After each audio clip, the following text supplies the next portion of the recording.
afternoon. We're kind of right in between there.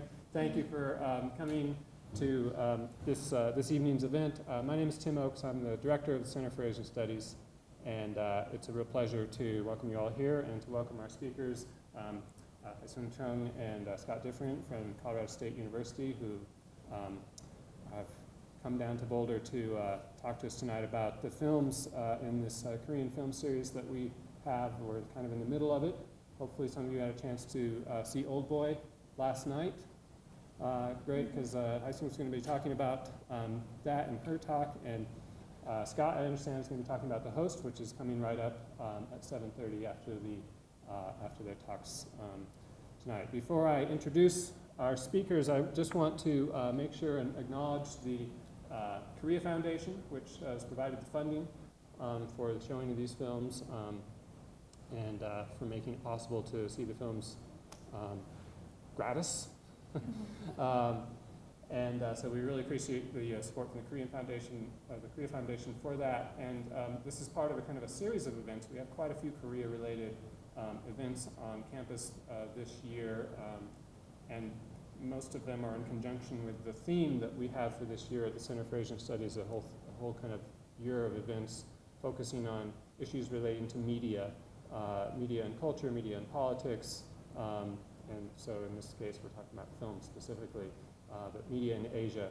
And those events will be kind of culminating at the end of the year, as we do every year with our theme, with a symposium in April that will focus on media events. And I can already tell you for that, put it down on your calendar, it's going to be April 17th, which is a Friday. We're going to have some focus on Korea in that symposium. We will have some panel discussions on Korean media. I think some of that might also include film as well, so keep that in mind. Also related to that, I should also mention that those of you who are students and might be interested, we're in Korea, or Korean contemporary culture and society as viewed through the media in Korea. So that's going to be in the spring term. So a whole bunch of exciting things happening related to media and Asia and Korea specifically. All right. It's my pleasure to introduce both Hye Seung and Scott. I'll introduce, they're going to give two separate talks. Hye Seung is going to start and then Scott will finish. I'll introduce both of them now so you don't have to hear from me anymore between their talks. Hye Seung is an assistant professor of film and media studies at Colorado State University. I took a look at her CV as I was preparing my remarks and found all sorts of really interesting things to mention, which I won't have time to elaborate on tonight. But she got her PhD in 2004 at UCLA in the Film, Television, and Digital Media program. She's taught at Hamilton College, University of Hawaii at Manoa, and Oakland University before coming to CSU in 2011. She's the author of a book on Kim Ki-duk, director Kim Ki-duk, for a series on Korean directors. Is that correct? Series on contemporary film directors. Series on contemporary film directors. And that book came out in 2012. Also, the author of Hollywood Asian, Philip Ahn and the Politics of Cross-Ethnic Performance, from Temple University Press in 2006. And I believe that was your dissertation, or yes. based on the dissertation. Both Hye Seung and Scott are also co-authoring a book that I understand is coming out next year, yes. Right? And that one is called, let's see if I have it here. You've got the title right there, Moving Migrations. There we go. On cue. And so we're looking forward to seeing that come out next year. And so that's a nice segue to Scott, who also got his PhD at UCLA in 2005, also in the film and television and digital media program. He's been teaching at CSU since 2007. Before that, he was also teaching at Washington University of St. Louis and University of Michigan. He's written quite a bit about television. He wrote a book about the TV series MASH, and also about the Gilmore Girls. Is that right? Mm-hmm. And in 2014, this year, just a book has come out called Omnibus Films, Theorizing Transauthorial Cinema. And as I mentioned, they're working on the book together. So please welcome both of them together, and we'll first hear from Hye Seung. Thank you. Thank you all for coming. I really appreciate for coming here instead of enjoying your Friday night outside. We really thank Kim for inviting us and Julie for taking care of our logistics. So today's talk will be very truncated versions of 2 chapters from this upcoming book from Locust University Press, which will be released in August 2015. And my talk will be focused on transnational meaning of Old Boy, probably one of the best known Korean film in the United States. And when I asked my students what are their favorite foreign films, a number of them mentioned this film over like French cinema or Italian cinema or Japanese cinema for that matter. The film has been written quite a bit in the United States as well in academia, and there are at least like 10 articles and book chapters about the film, approaching it from a number of different perspectives. Auteurism, Park Chan-wook, the director, is very famous here, and also in Korea, and narrative studies, and it has a very complex and well-made narrative. And adaptation study, it is based on a Japanese manga of the same title, and also sociological and cultural studies, and how this film is an allegory of a Korean financial crisis of 1997 IMF crisis. So why do we need another chapter or another article about Old Boy? It has been really approached from a number of angles, and almost like critical analysis has been exhausted. But I do feel like there is one gap about the film, and my own analysis is in relation to U.S. war on terror. It's probably because I teach this film in the United States in a university where there is no Korean studies or Asian studies for that matter, and I'm teaching it to American students who, most of them do not know anything about Korea, and I think it's my kind of a mission to make these texts relatable to them and kind of make a meaning, transnational meaning that's important to my students. And so I'll be kind of talking about this film in relation to this policy, CIA's policy, or it's a covert program of abduction and extrajudicial transportation of foreign nationals suspected of terrorism to detention and interrogation facilities in Afghanistan, Egypt, Guantanamo, Iraq, Jordan, Pakistan, Syria, and elsewhere where torture is permitted. Because CIA has not declassified the program, the size, scope, and the details of the program, we really don't know the exact number of the prisoners who have been subjected to this program. So I will read some part of my paper, and hopefully I will also explain some of the main arguments. So released in South Korea in November 2009 in the wake of a news reports on prisoner abuses in Guantanamo prisons, and sent to the Cannes Film Festival the following spring at the height of the Abu Ghraib scandals, Old Boy conjures South Korea's authoritarian political past while capturing the zeitgeist of a post-9/11 New World Order. In the film, an ordinary salaryman named Oh Dae-soo is mysteriously abducted one night and imprisoned in a private cell for 15 years without being informed why he's detained and when, if at all, he will be released. During this extrajudicial long-term incarceration, not unlike indefinitely detained Guantanamo prisoners, Dae-soo undergoes extreme mental duress, which compels him to commit suicide, or compels him to attempt suicide a couple of times. So I am kind of making some parallel between Korea's authoritarian regimes of the past, which I will not talk in my talk. I will not go over in my talk, but if you're interested, I will be happy to answer any questions. And then making the parallels to the current U.S. foreign policy after the 9/11.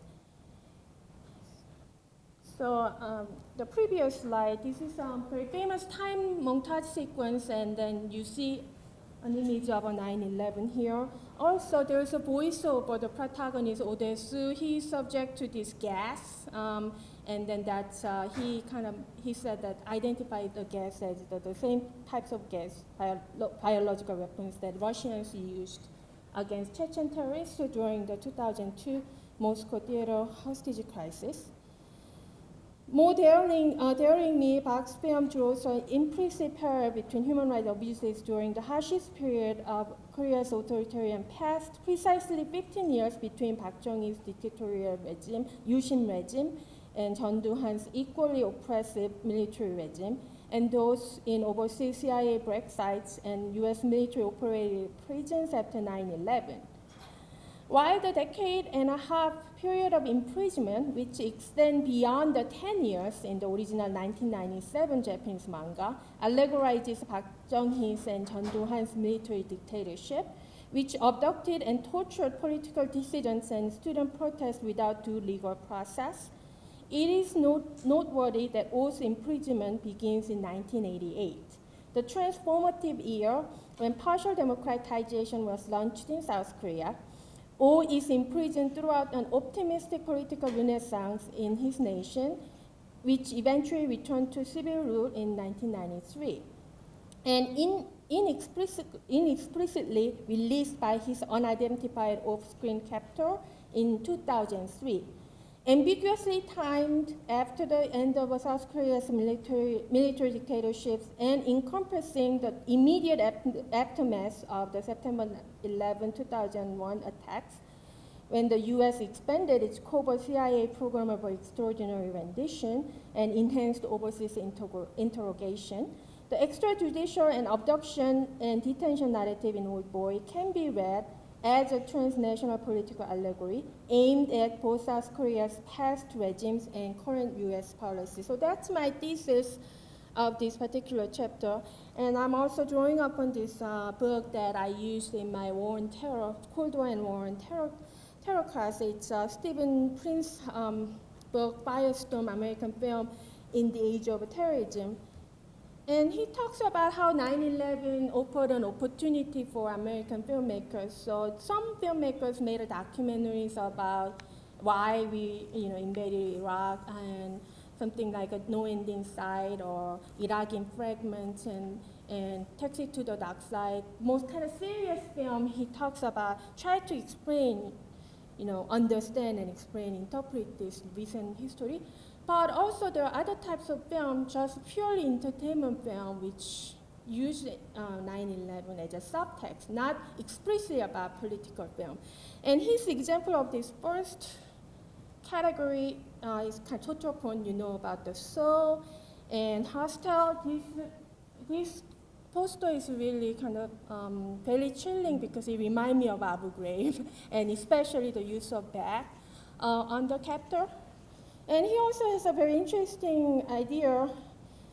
It is not coincidental, it's a Stephen Prince argument, that in Hostel, Americans are presented as the most expensive victims to procure for wealthy patrons of a sadistic pleasure establishment in Slovakia, where kidnapped tourists are detained, tortured, and killed for monetary gain. As Prince pointed out, quote, this plot's conceit can be seen as a transposition into horror film terms of the animosity that the Bush administration's policy, the attack on Iraq, the extraordinary renditions, and torture, the extra-legal prisoner limbo in Guantanamo, and the CIA black prison elicited around the world, unquote. Following the Prince's lead, I offer a transnational interpretation of Old Boy that argues that its abduction/detention narrative resembles the premise and aesthetics of a post-9/11 American horror films such as Saw and Hostel. Like these latter films, Old Boy's early detention sequence highlights, quote, this is also coming from Prince's book, the dark, dirty, squalid conditions in which a captive is held and his anguish at being cut off from all communication with the outside world and subjected to the power of others who have control over his body. So he's obviously talking about Hostel and so. and 9/11 subtext, but we can apply that to this Korean film, Old Boy. And I wanted to show a brief sequence, the detention sequence, maybe just a couple of minutes.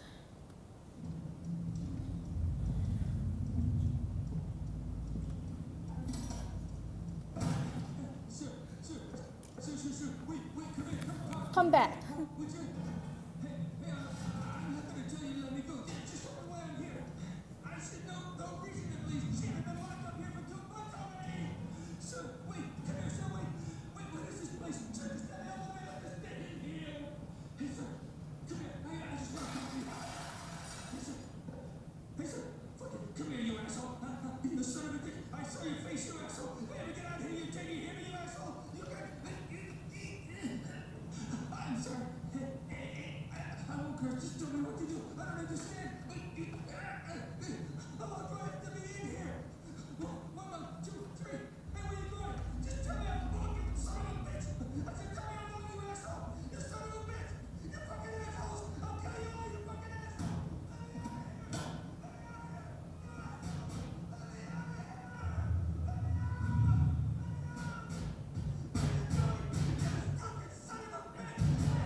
Didn't realize before showing that it was stuffed.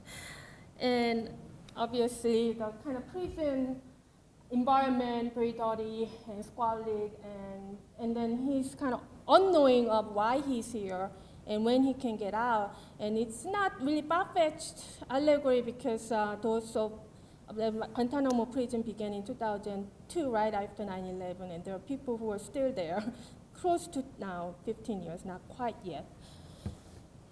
So what's kind of interesting, I will kind of skip a lot of portions of my paper, unfortunately, but I wanted to kind of make analogy to these two high-profile cases of extraordinary rendition and the resemblance to the situation of Park Chan-wook's protagonist.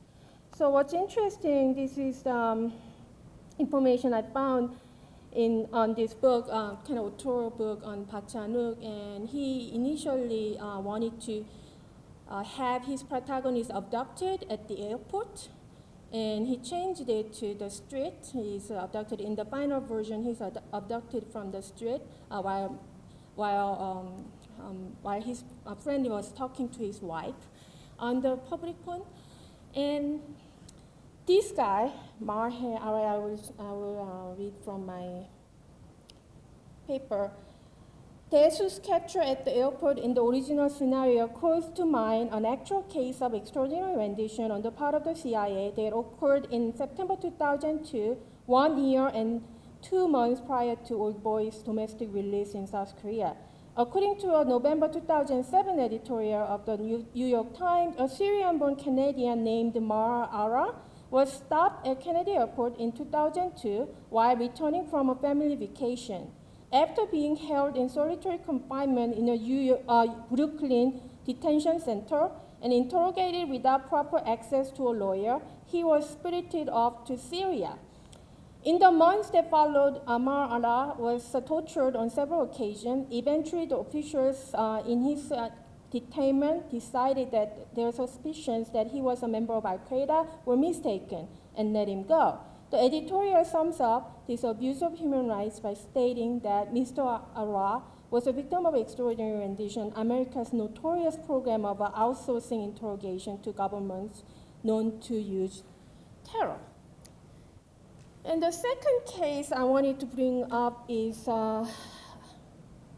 this German citizen of Lebanese descent, Karel El-Masri, who was abducted at the Macedonian border in December 2003 because he was mistaken as Al-Qaeda leader whose name is very similar to this, except that instead of E, the real Al-Qaeda leader's name starts with A, Al-Masri.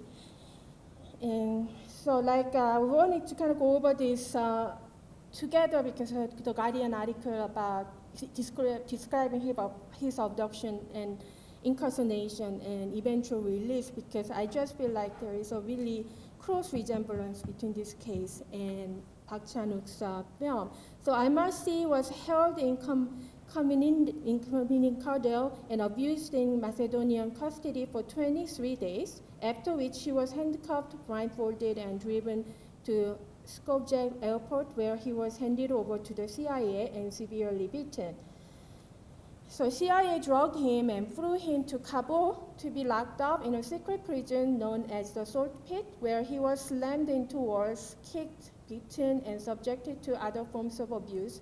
Held at the Salt Pit for 4 months, El-Masri was never charged, brought before a judge, or given access to his family or German government representatives. The CIA ultimately realized that it had mistaken Al-Masri for an Al-Qaeda suspect with a similar name, but it held on to him for weeks after that. And it was not until May 2004 that he was thrown blindfolded, earmuffed, and changed to his seat to Albania, where he was dumped on the side of the road without explanation. If you saw the film, the release is very similar. Park's protagonist, Odesu, was released, dumped on the rooftop, and without any explanation why he was in prison for 15 years. So my argument is, although the main character in Old Boy is not subject to physical torture, beatings, and abuses, the overall process of abduction, secret transport, arbitrary detention, and unexplained release in these two high-profile cases bear striking resemblance to the Korean protagonist's experience in Park's thriller. El-Masri was even detained in a Macedonian hotel room, not unlike Dae-soo in Old Boy, before being rendered to the CIA and sent to Afghanistan. If you notice, his detention room is more like a really cheap motel room than actual prison. Outside looks like a prison, but inside looks like more like a motel room. The second analogy I'm making to the US policy is not only the condition and the process of detention, private detention of Park Chan-wook's protagonist, but also the identity and the characteristics of the antagonist, Lee Woo-jin, this antagonist villain who actually had arranged all this private detention, abduction and private detention. Confronting Dae-soo face to face for the first time, the mastermind of his imprisonment, Lee Woo-jin, calls his victim the monster that I have created, obliquely alluding to Mary Shelley's Frankenstein. At one point, Woo-jin proposes an absurd game to Dae-soo, telling that he will kill himself if the latter discovers the motive for his imprisonment within the next 5 days. If his opponent fails, he will kill Dae-soo's love interest, Mido, a young sushi chef whom he becomes intimate after the release. This engineering of Dae-soo's fate, as well as his proposal of a Russian roulette-style life or death game, evokes the image of the Coen brothers' coin-flipping villain Anton Sugar, played by Javier Bardem, in the neo-noir revisionist western No Country for Old Men. And I'm quoting from another scholar's interpretation of this villain, Camille Foha's article, Hollywood Border Cinema. And you can basically apply this word by word to Lee Woo-jin's character in Old Boy. As a figure of terrorism, Shiga is everywhere and nowhere at once. He operates freely with no rules or limits. He is the nightmarish symptom of a renegade capitalism without limits, boundaries, or borders. The man sent by corporate headquarters to rein him in describes him concisely.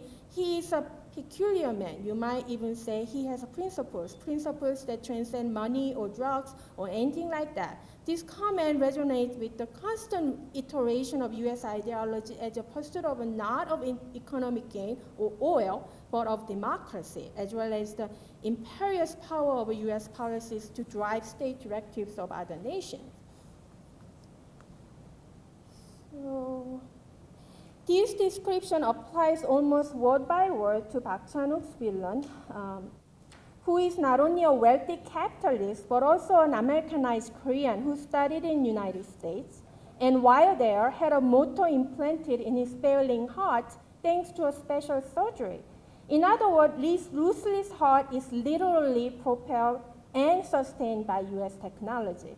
Like Anton Shiga, Wu Jin, who lives in a finely appointed Manhattan-style penthouse, is a symptom of both limitless global capitalism and an arrogance of American exceptionalism, which the Senator J. William Fulbright once defined as the malady of a powerful nation that takes upon itself, I'm quoting Senator Fulbright, special responsibility to remake other nations in its own shining image.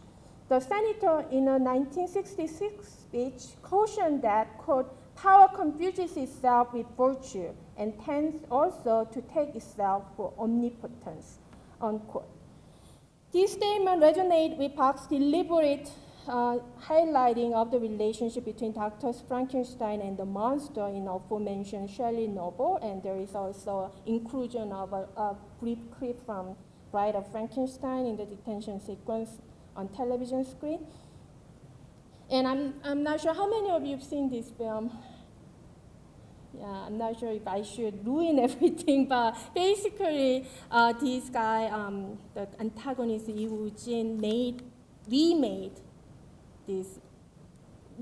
the protagonist Odesu as a father who has unknowingly incestuous relationship with his own daughter, the woman I briefly mentioned, younger woman. He falls in love, turned out to be his own daughter, and that's because Lee Woo-jin was in an incestuous relationship with his own sister, and then the protagonist was accidentally spread a rumor about that in high school, and which led to the suicide of the sister.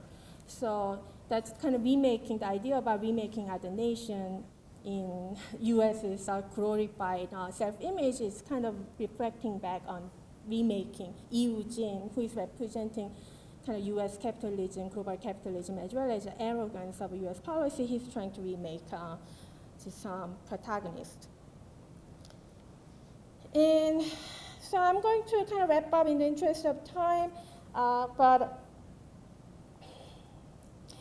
so this is kind of my final section of the paper. Although The Korean Old Boy is in itself a cross-cultural adaptation of a Japanese manga written prior to 9/11, the former's recasting of the Japanese original as a transnational distillation of extraordinary rendition, presenting phantom references to ghost prisoners in the global war on terror, is a significant contribution.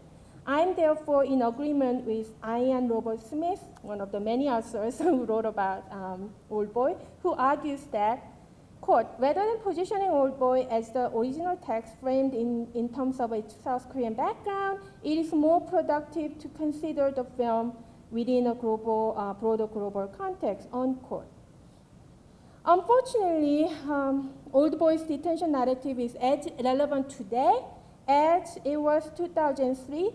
As the historian Alfred W.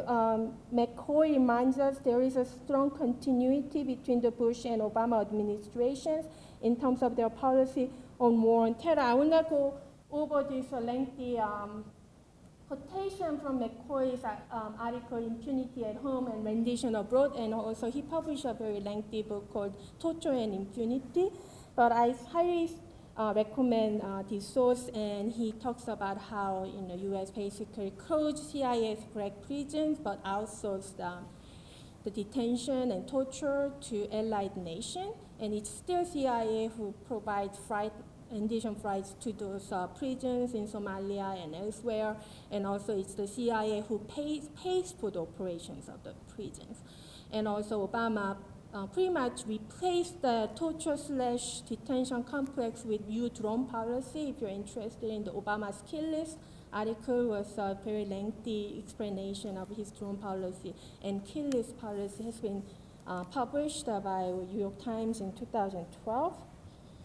So my final section of the paper, the final paragraph is, at the end of his canonical essay, An American Dilemma, which examines civil rights era race-related commentary in John Ford Western The Searchers, 1956 film, Brian Henderson quotes Reverend Jesse Jackson, quote, racism is the curse of the American soul, unquote. and closes his piece by concluding, quote, "As long as this remains true, the searcher is likely to retain its power," unquote. I truly believe this still remains true. And then the power of this film, every time I teach it, is so relevant. I'm going to teach it later this semester and kind of relate it back to what happened in Ferguson and current race relations. I closed this paper in much the same vein, echoing Henderson's insightful statement about Ford mid-century masterpiece. As long as prisoners of war and terror continue to be subjected to abduction and extrajudicial incarceration without due process, the power of Old Boy will not diminish. Thank you.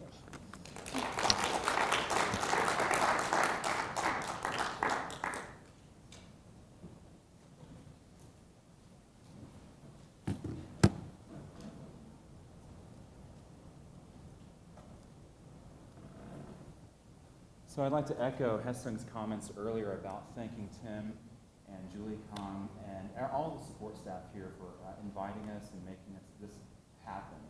And thank you as well for coming out on a Friday evening. I know there are other things going on in Boulder that you could have been doing at this moment. I'm going to be doing a slightly different type of presentation. I will be, like Hye Seung, I'll be kind of extracting or distilling a little bit of our book that we referenced, or she referenced earlier, Movie Migrations. And this is obviously a chapter that deals with a different film, The Host, that is almost as popular, perhaps even as popular as Old Boy. And just out of curiosity, have any of you seen The Host, the Bong Joon-ho film from 2006? So pretty much a majority of you have. Are any of you sticking around for the screening this evening? Okay. When I was putting together this presentation, I suspected that there will be people here who are going to stick around and see it, perhaps for the first time. And with that in mind, I tried not to have any overt spoilers in this presentation. In fact, what you'll find is that my presentation today is pretty much more about the discourses surrounding the film than the actual film itself. I'll say a few things about the narrative and some of the characters, but I'll try to be somewhat vague as much as possible so as not to spoil everything. And I did put together quite a number of images because while I'll be presenting literally some of the text from the chapter in our book, I wanted you to be able to kind of follow what I'm saying imagistically, and hopefully that'll work. So let's see if this is working. Yes. So in 2006, this is a half century after its initial stateside theatrical release, director Ishiro Honda's pioneering monster movie Gojira, which of course we know here in the United States as Godzilla, King of the Monsters, which was rebranded a couple of years later in 1956, was joined by a contemporary cross-cultural updating of the perennial Japanese film genre known as kaiju ega. Directed by the talented Korean filmmaker Bong Joon-ho, and starring celebrated actor Song Kang-ho as a struggling snack vendor forced to rescue his adolescent daughter from a gigantic lizard-like denizen of the Han River, Kwaemul, which literally translates as creature or monster, quickly became a box office sensation in South Korea, selling over 13 million tickets before going on to generate rave reviews at international film festivals. And it toured the world. I mean, it was all over Vancouver, Hong Kong, and beyond. After being given the English title The Host for its US distribution, Bong Joon-ho's hyperkinetic monster movie developed a cult following among fans of the genre while reminding audiences of the stylistic dynamism of contemporary Korean cinema in general, oscillating between scenes of sudden terror when the savage tidal creature threatens to destroy everything in its path, wreaking havoc throughout Seoul, and moments of mounting familial crisis when the good-hearted yet dim-witted protagonist Gangdu strives to bring his bickering siblings together, an aging father together, in unified pursuit of his missing daughter. This darkly comic film is a visceral yet discombobulating mixture of post-millennial anxieties. Those anxieties, linked to the long history of US military presence and bureaucratic mismanagement in South Korea, are subtly suggested by the film's English language title and therefore tied to its transnational distribution and reception. With its dialogic ability to denote parasitic feeding while connoting a country or area that provides services for a competition or event, as of course Seoul did in 1988, the year when South Korea hosted the Summer Olympics, the term host is thus doubly evocative, a fitting and lexical referent that brings additional socio-political relevance to the film's David versus Goliath scenario.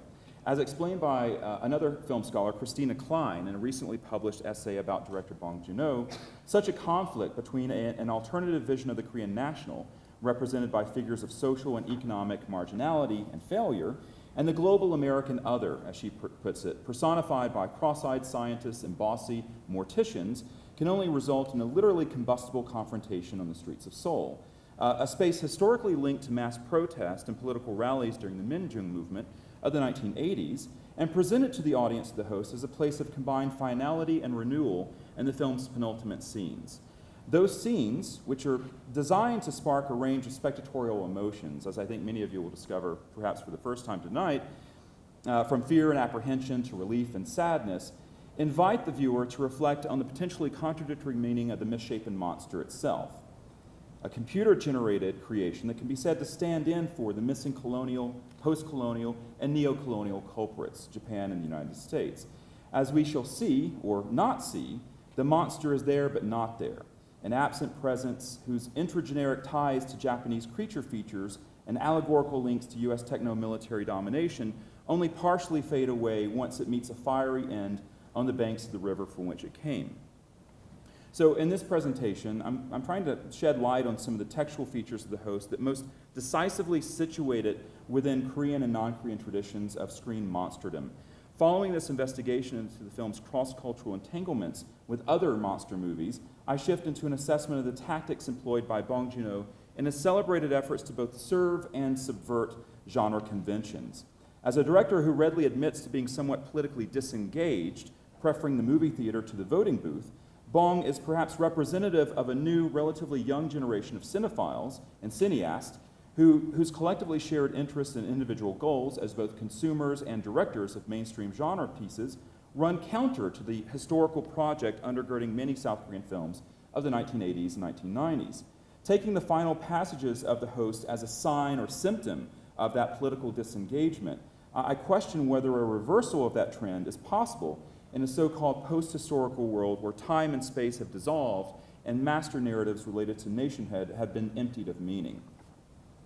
Drawing on Jean Baudrillard's philosophical musings about the seemingly ceaseless process of virtualization in contemporary life, a point in time when media images and other forms of simulacra provide our only proof, tenuous though it may be, that a reality beyond the symbolic realm once existed, I test the applicability of the prefix post in both academic and non-academic discussions of cinema. This prefix paradoxically inscribes finality or a sense of completion in even the most fragmented and seemingly incomplete of national histories, suggesting that the future of Korea as a divided nation, torn apart by a war that even today lacks an official end, has been permanently preempted by a past forever linked to globally circulating media images. The problems involved in cinematically narrativizing the past are compounded by the fact that, apart from Bong Joon-ho, so few contemporary South Korean filmmakers seem genuinely interested in the socio-political issues faced by earlier generations, issues related to workers' rights, minority rights, national division, and the ever-widening gulf or divide between the wealthy and the poor. For his part, Bong Joon-ho injects subtle references to previous decades, and according to Darcy Paquette, showcases destructive acts as a way of evoking memories, and this is his quote, quote, memories of previous disasters that would be familiar to most Korean audiences, close quote. Here he's referring to tragic events such as the collapse of the Songsu Bridge in 1994, the death of two schoolgirls after a 2002 run-in with a US tank, and the Daegu subway fire of 2003. He furthermore turns his camera toward members of the underclass, whose undervalued social status and peripheral positioning in other mainstream features belie their centrality to South Korea's recent economic growth and industrial development, which has been dubbed, not coincidentally, the miracle of the Han River. But he also parasitically feeds on the ghost of earlier hosts, latching onto the iconography associated with the Japanese monster movies and leaning on the technology provided by a US-based visual effects team, which is, of course, the true heart and soul of the virtual beast. So I won't say a great deal about, I happen to have a very soft spot in my heart for the 28 and counting Toho-produced Gojira films that have been produced since 1954. Many of you have probably seen many of the iterations that followed after 1954. They get increasingly cheesy as you get into the 1960s, Son of Godzilla, and so forth. But they're all fascinating film. I went back to the critical discourse surrounding the original release here stateside of Gojira. And since that time, of course, when Western scholars or critics or reviewers write about it, they assign certain ideological values or political meanings to not only the text, the film, but the monster itself. And I won't bore you with a lot of the discourse surrounding that film and that monster, but I think this quote kind of sums up what I've seen a great deal, what Hye Seung and I have seen a great deal in terms of the discourse surrounding the film in general. This tendency among reviewers and historians to essentially name the unnameable, to essentially contain a monstrous thing through critical and categorizing discourses, nullifies its potential as a truly disruptive and indeed destructive force. So again, what you'll often see in the critical discourse surrounding Godzilla, is that it stands in for a sign of US imperialism, the anxiety, the angst, the consternation surrounding the atomic bomb and nuclear warfare in general. So again, I'm kind of problematizing this assigning of values to the monster itself. I want the monster to, in a sense, retain its unknowability, if possible. Maria Bayville, who is another who kind of shares the sentiment, she explains that, quote, it's not the monster itself, but the systematic characterization of the monster within a given culture that reflects societal fears and anxieties, and that are revealing of a cultural moment, close quote. Because few movie monsters are as semiotically saturated as Gojira, its thingness, that is, its capacity to invoke primal fear as a marker of absolute difference, beyond long-established cultural associations and historical references, is actually harder to access than many of the unnamed title creatures that we see in other horror films or monster movies, including of course, the title creature in The Host. Now, I'm not sure if any of you have had a great deal of experience watching other examples of contemporary South Korean cinema. Most historians, when they try to make sense of what's happened just in the past few years, generally agree, they come to a consensus that there was somewhat of a renaissance moment, a rebirth of Korean cultural production in cinema, specifically beginning in the mid to late 1990s, right around the 1999 release of a film called Shiri. I don't know if any of you have heard of this film. It's a very popular film in Korea. And I would say that Bong Joon-ho is, to a certain degree, a member of an unofficial collective, this director. He's a part of a loosely knit group of filmmakers thought to be largely responsible for South Korea's recent cinematic renaissance, which can be traced back at least to 1999. That was the year when director Kang Jae-gyu's action-filled spy film Shiri was released, topping box office records and giving new hope to the Chaebol-led film industry in the aftermath of the IMF crisis. What South Korean film critics or historians often forget, or they fail to reference when thinking about the hits and misses of the previous decade, is that another big budget spectacle flooded movie screens in 1999, albeit with considerably less critical or commercial success. And here you can see the film I'm referring to, director Shim Hyung-rae's Hyundai-financed Yeonggari, which was a remake of the Golden Age trash classic of the same title. There's the original from the 1960s.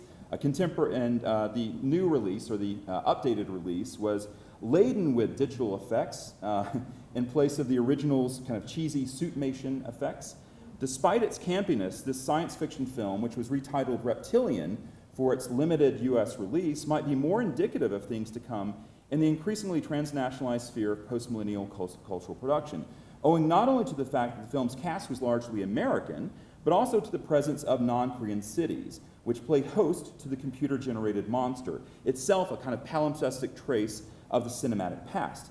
However, as Nikki Lee states, the poor sound and special effects of that CGI production turned off all but just a few, or the most devoted genre enthusiasts, who had to then wait for more than a half dozen years before Shim Hyung-rae returned to movie monsterdom with a more successful D-War. I don't know if any of you have heard of this, Dragon Wars, 2007 film about the mythical dragon Imuji that stars Hollywood actors, and it's set primarily in modern-day Los Angeles. It's not a particularly great monster movie, but it's certainly indicative of some of the trends we've been seeing across different genres, horror, science fiction, and fantasy in South Korea.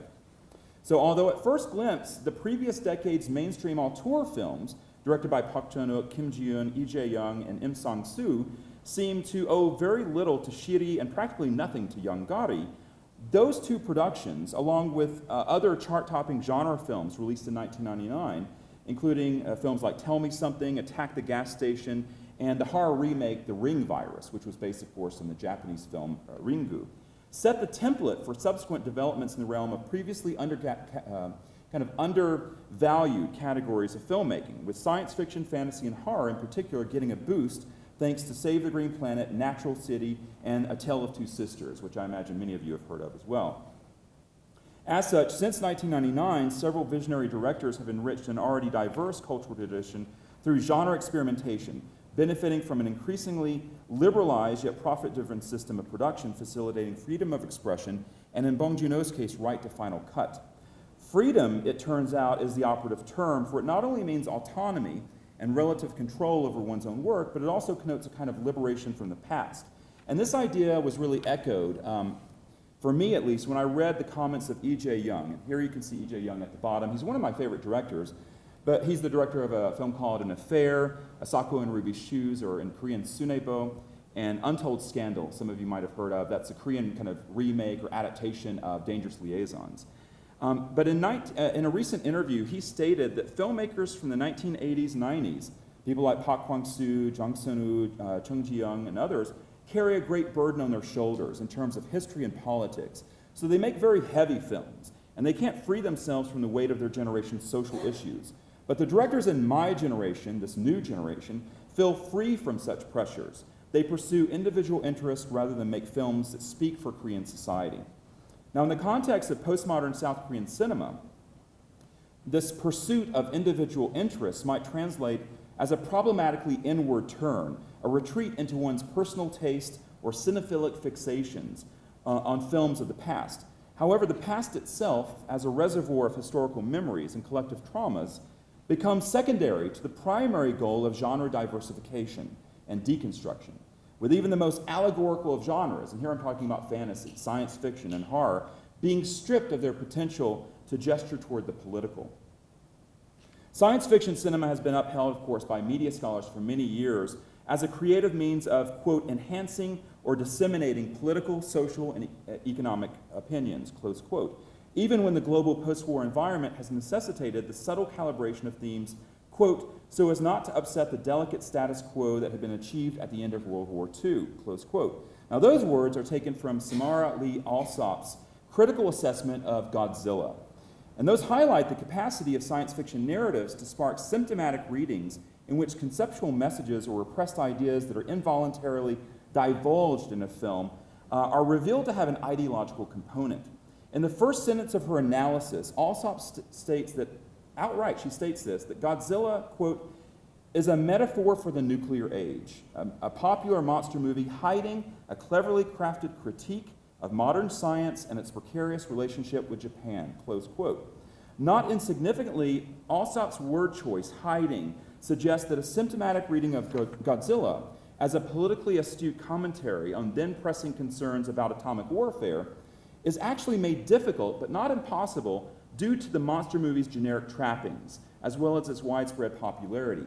She seems to suggest that just beneath this kind of jagged skin of the film, which was epidermally overlaid with increasingly cartoonish iterations and sequels in the years that followed its 1954 release, underneath that skin, that epidermal membrane of the film, is an anti-nuclear message that has become rote. So accepted in the academic community that she herself can comfortably make the statement that Godzilla is, quote, obviously anti-war. It's the obviously part that of her declaration, and it's been repeated obviously across the critical literature, that gives me pause a little bit. It prompts me to ask if the prescriptive nature of such hermeneutic activity risks turning the past into a post, a taken for granted sign of history's narrative exhaustion. This rhetoric is somewhat reminiscent of another scholar, Kim Kyun-hyun's statement that in The Host, the monster of the Han River is, quote, surely both the allegory and the emblem of loss, of both national sovereignty and clean water, close quote. As Kim states, the monster that ultimately results from this toxic waste thus serves as an apocalyptic message about Korea's downward spiral in terms of both environmental disasters and the country's continuing subordination by U.S. military forces. Before saying any more about this, I just want to linger momentarily on this film's original Korean title, Kwaemul, which literally translates as monster, a conceptual cornerstone, of course, of the horror film genre. Now, many of you who have studied horror will know the name Noel Carroll. He's one of the kind of leading figures, the philosophers in this area of research. According to Noel Carroll, horror films comprise what he calls an epistemological genre, for they are predominantly concerned with knowledge as a theme. The monsters at the heart of so many so many horror stories threaten to rupture the order of things, and thus have to be brought into cognitive and narrative alignment as a kind of knowable unknown, right? As readable signs, if fear or dread is to be alleviated. Simply put, the point of the genre, as he puts it, quote, is to exhibit, disclose, and manifest that which is putatively in principle unknown and unknowable. Following Carroll's lead, scholars with a vested interest in horror, including Robin Wood and Barbara Creed and many others, have positioned the monster as an essential component of the genre, an otherwise unnameable thing defined ironically by its very lack of definition. Its indeterminacy as an abject source of psychological or physical peril. An elusive signifier, the monster is therefore not only unnameable but also unknowable, frustrating epistemological efforts to pin it down, even as it threatens to pin its victims down. However, it would seem that the titular creature at the heart of Bong Joon-ho's film is both knowable and nameable, at least to local audiences in South Korea, who are able to see past its postness and access its historical frames of reference. As Nikki Lee states, the host invites multiple readings, prompting certain audiences to read the movie as a political satire of the U.S. government's recent military campaigns, its war on terror, and its relationship with the South Korean government. Accordingly, when spectators look at the monster, they are in fact looking through the monster, looking past its thingness, its excessiveness and abnormality, in search of metaphorical meanings relevant to their own real-world experience as historical subjects. Now, if genre is to be conceived as a means of artificially arranging real life into a particular aesthetic form, then its partial undoing provides opportunities to imagine a way of reclaiming or re-narrativizing the past, to poke holes in the symbolic and let the real kind of bleed through. Because the real, according to Slavoj Žižek, cannot be directly represented, but nonetheless be alluded to in certain figurative embodiments of what he calls horror excess. The very unnatural nature of the film's phantasmatic beast, the physically amorphous title creature in the host, is worth exploring here. Its Frankensteinian mishmash of body parts, including an umbrella-like mouth that, to quote one critic, seems to peel open in many directions at once, is indicative of this film's generic hybridity, containing or combining pathos and thrills, gross-out moments and guffaws. The host is a decidedly monstrous text, one that threatens, like most spectacles, to consume the consumer, or at the very least, to figuratively sweep us away, much like the monster does to Gongdu's ill-fated daughter, Hyun-so. So, building upon a Western literary and philosophical tradition that includes the works of Kant, Hegel, and Zizek, Maria Bayville, who's, to my knowledge, she's the only scholar kind of reclaiming the unknowability of the monster, the unnameability of the monster. She argues that the thing is a locus for the symbolization of the real, although she acknowledges that symbolization will always and ultimately be incomplete. This, she concludes, is the fundamental paradox of the unnameable. It's the intimation of something that can never be known. Bayville goes on to say that the monster, once it's been categorized, is no longer a monster. That is, once a monster has been codified as a werewolf, as a vampire, as a zombie, it becomes part of a systematized side of fear. It enters into a schema with rules for how the monster can be contained and repelled, and which delineate its existence in a most basic way. With that in mind, it would be helpful to compare the local reception of the host to its global reception, looking in particular at the discursive clusters of meaning that congeal around the term monster itself, which I would argue assumes very different kind of valences depending on which kind of cultural context in which you're talking about the monster. So what I'd like to do is just briefly describe the characters in the film before concluding with just a comment or two about the final scene, with hopefully not too many spoilers. So regardless of this circumstantial evidence pointing to anti-American biases in the film or against the film or whatever, the host is a very nuanced film. I think it's a very, in a way, ambivalent film. It's hard to pin down, just as the monster is kind of hard to describe. Its ideological stance is not simplistic in the least, and certainly not simplistic in the way that I think a lot of Hollywood-produced narratives are. Bong Joon-ho's film features unlikely heroes, focusing on the misadventures of the dysfunctional Park clan. At the head of the family is the grandfather. He's a survivor of the Korean War who lived through decades of military authoritarianism, and who attempts to solve crises by resorting to old school or anachronistic methods, including bribery. Nam-il, who you can see here, is a hard-drinking former student activist whose revolutionary fervor has morphed into a general disillusionment with Seoul's materialistic society. His sister, Namju, is an Olympic bronze medalist, a professional archer whose boyish femininity does not adhere to conservative gender ideals. Completing the clan is Hyun-soo, a 13-year-old girl, and Gangdu, her father, who is a dim-witted snack vendor who plies his trade along the riverside and who initially seems to have no purpose in life beyond eating and sleeping. His paternal instincts are awakened, however, when his precocious child is grabbed by the monster and deposited into a sewer where she's stored like human prey for later feasting. So what I'd like to do is maybe skirt forward a little bit, move ahead to the very final scene of the film, and kind of give you a sense of what's going on there and why I think it's significant.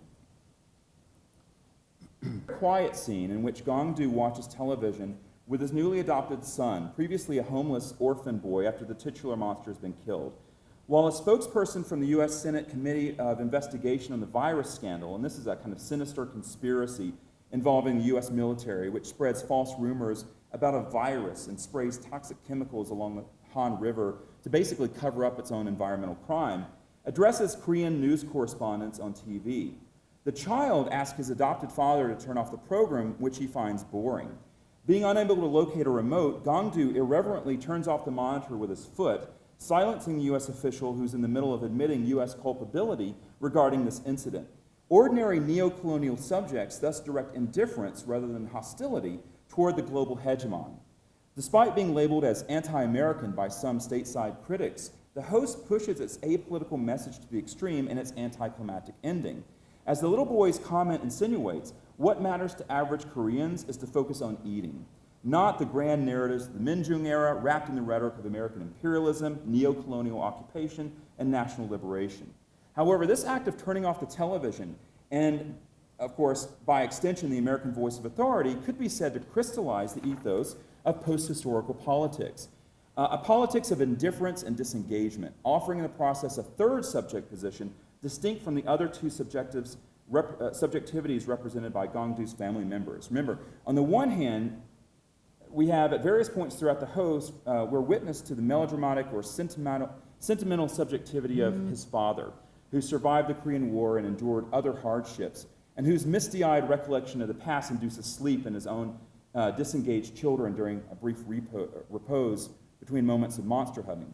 On the other hand, we have the politicized subjectivity of Gangdu's slightly older, college-educated brother who participated in the student movement of the Minjung era, and whose throw of a Molotov cocktail at the monster noticeably fails in the film's penultimate scene. How to interpret Gangdu's final act of turning off the television is the challenge that's laid before us. What cannot be denied is that ultimately the host is a very complex, perhaps contradictory monster film that subverts expectations and leaves the viewer ambivalent, if not confused, about its political messages. Thank you.